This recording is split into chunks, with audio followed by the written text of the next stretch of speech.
आप सभी का स्वागत है हमारे YouTube चैनल सरकारी गणित में।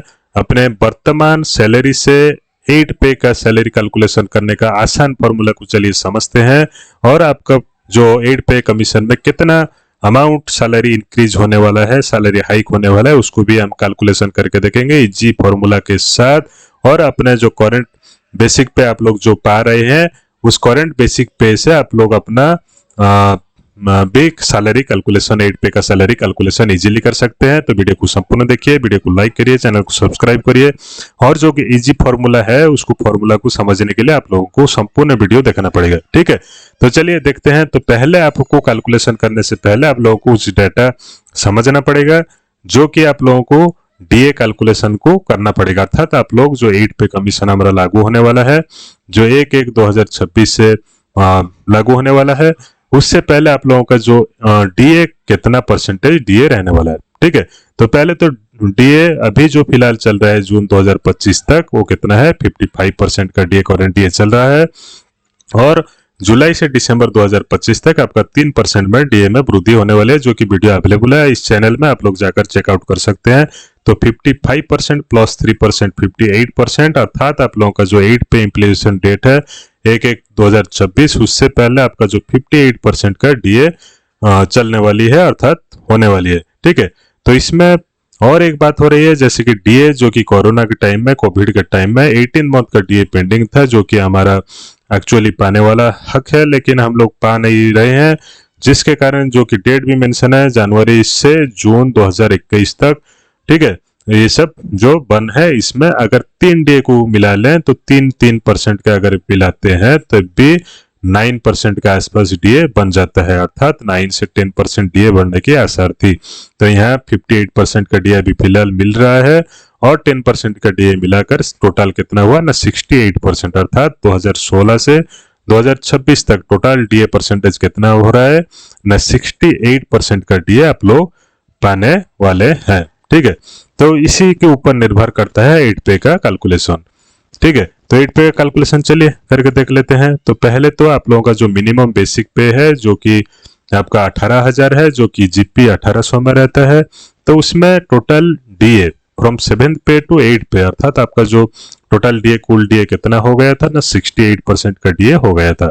तो 68% का डीए यहाँ पर डाल दिए हैं और डीए मर्ज करेगा 8 पे कमीशन में और डीए 0 हो जाएगा, इसलिए 18,000 को 68% के साथ मिला लेते हैं। कितना हो गया ना, 30,240 रुपए हो जाता है। ठीक है, तो इसमें योर सैलरी फिटमेंट फैक्टर, अर्थात ये जो 30,240 होता है, इसको अगर हमारा 18,000 से हर भाग कर लेते हैं तो इसमें आप लोगों का कितना आता है, 1.68 या फिर 1.7 का फिटमेंट फैक्टर आ जाता है, जो कि आप लोग समझ रहे होंगे, जो आपका करंट फिटमेंट फैक्टर कहलाएगा। अर्थात 1/1/2026 तक आपका फिटमेंट फैक्टर कितना हो रहा है, अर्थात आपका सैलरी के हिसाब से 1.7।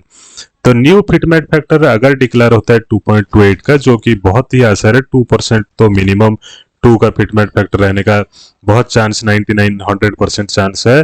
तो यहाँ पर आपका जो फिटमेंट फैक्टर आपका कितना इंक्रीज होता है, 2.28 जो कि डिक्लेयर होने वाला है, और 1.7 जो कि हम आप लोग पा रहे हैं फिलहाल, अर्थात 1/1/2026 से पाएंगे। ठीक है, तो वहां पर 0.58 का फिटमेंट आपका इंक्रीज हो रहा है। ठीक है, इसी हिसाब से अगर हम लोग सैलरी इंक्रीज का परसेंटेज निकालते हैं तो कितना हो जाता है ना, 0.58 को भाग कर लेते हैं 1.7 से, इंटू 100 करने से आपका जो है परसेंटेज ऑफ सैलरी हाइक निकलता है, अर्थात 34% का सैलरी हाइक निकलता है।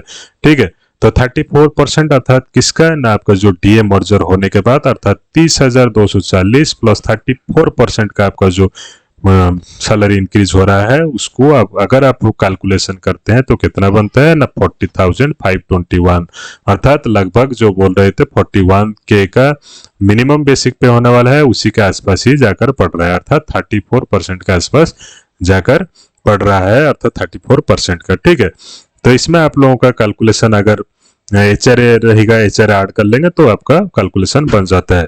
नेक्स्ट होता है आपका जो 2200 ग्रेड पे होता है, 2200 ग्रेड पे में जो मिनिमम बेसिक पे होता है कितना, 23,600। तो 23,600 में वही 68% का आपका जो 7th पे से 8 पे का क्या रहता है ना, डीए आपका जो रहता है डीए तो मर्ज कर लेगा। कितना किसके साथ मर्ज करेगा ना, 23,600 प्लस 68% डीए मर्ज करने के बाद 39,648 का बनता है। ठीक है, तो इसमें जो 39,648 बनता है आपका फिटमेंट फैक्टर 1.7 का करेंट फिटमेंट फैक्टर बनता है। और उसके साथ न्यू फिटमेंट फैक्टर कितना हो जाता है, अगर डिक्लेयर होता है 2.28 का तो इंक्रीज कितना करेगा, 0.58 का फिटमेंट फैक्टर इंक्रीज करेगा। ठीक है, तो इसमें परसेंटेज ऑफ सैलरी इंक्रीज कितना करेगा ना, कैलकुलेशन करने से 34% अप्रोक्सीमेट आता है। तो ये जो 34% का अप्रोक्सीमेट आने से भी आपका जो सैलरी बढ़ेगा वो किसके ऊपर डिपेंड करता है ना, आपका जो डीए मर्जर करने के बाद जो बेसिक बनता है।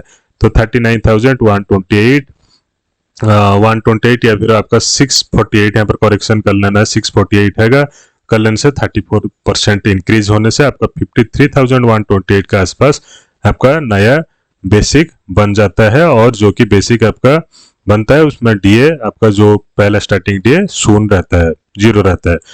ठीक है, नेक्स्ट जो जीपी 4200 ग्रेड पे वालों के लिए कितना रहता है ना, जो मिनिमम बेसिक पे 35,400 रहता है उसमें 68% का आपका जो डीए है उसको ऐड कर लेते हैं। तो 35,400 में 68% होने से कितना होता है, 59,472। तो इसमें अगर कैलकुलेशन सेम हिसाब से कर लेते हैं तो 34% का अप्रोक्सीमेट बढ़ता है। तो इसमें किसके ऊपर डिपेंड करता है, 59,472 प्लस 34%। तो आपका जो बेसिक बन जाता है कितना, 79,692 प्लस एचआरए, अर्थात जो न्यू सैलरी 4,200 जीपी वालों के लिए कितना हो जाता है ना, 79,692 का न्यू बेसिक बन जाता है। तो इसी के हिसाब से आपका अगर हम लोग जो कैलकुलेशन कर लेते हैं फॉर्मूला को कैलकुलेशन करने से कितना हो जाएगा आपका, देखिए फॉर्मूला आपका खुद का सैलरी कैलकुलेशन इजीली कर सकते हैं। ये जो फॉर्मूला है अर्थात कैसे करेंगे ना, करंट बेसिक पे डालेंगे, उसका 68% ऐड करेंगे, फिर से आपका जो हाई कितना हुआ 34% हाई करेंगे, प्लस एचआर आपका ऐड करेंगे, तो आपका 8 पे का नया सैलरी बन जाएगा। ठीक है, ये इजी फॉर्मूला है और ये अप्रोक्सीमेट फॉर्मूला है। इसी के हिसाब से अगर कैलकुलेशन हुआ तो आपका ऐसे ही आप लोगों के लिए सैलरी हाइक होने की बहुत चांसेस है। तो 8 पे के संदर्भ में और भी बहुत सारी वीडियो हमारे प्लेलिस्ट में अवेलेबल है। एनपीएस यूपीएस के रिलेटेड भी बहुत सारे प्लेलिस्ट में वीडियो अवेलेबल है, जाकर चेकआउट कर सकते हैं।